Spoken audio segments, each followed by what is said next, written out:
Okay, let's talk about the insane guilt and shame that you feel after eating somebody's food when you're stuck in the binging cycle. This has been coming to mind for me a lot. I'm not sure why, but I remember those intense feelings, and my thought process throughout that whole thing was that I was an awful person, I could not be controlled, and I felt so bad. It was like, and I would put these expectations on myself, like say if I had a binge the night before, I'd put the expectation on myself to wake up before anybody else and replace that food. So I'd set alarms at like 3 a.m. in the morning, but then I wouldn't wake up because that was such a trauma, right? Both mentally and physically, what I did to myself, the binging cycle.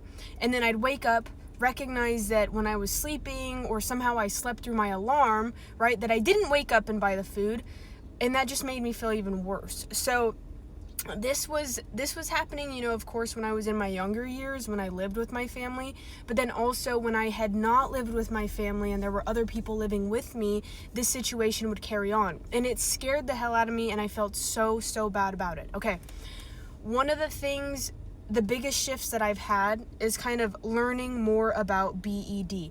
Now, I was somebody who watched a lot of videos on how to recover and, just kind of like diving deeper into how do I get rid of this, right, after I had a really bad binge.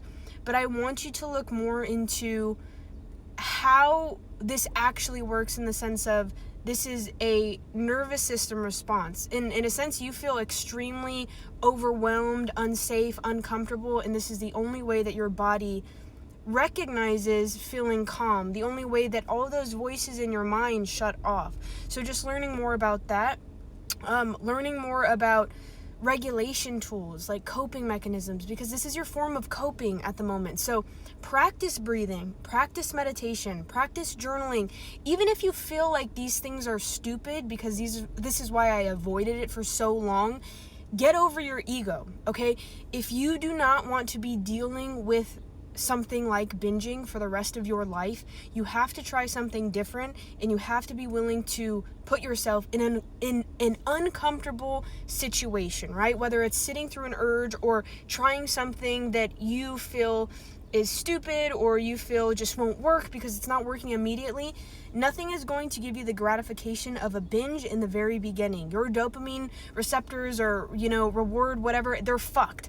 So just learning more about BED, getting more in touch with myself. I want you to start asking yourself how you're feeling more often, checking in with yourself. Like, how do you physically feel? And then I want you, like, when you have food noise or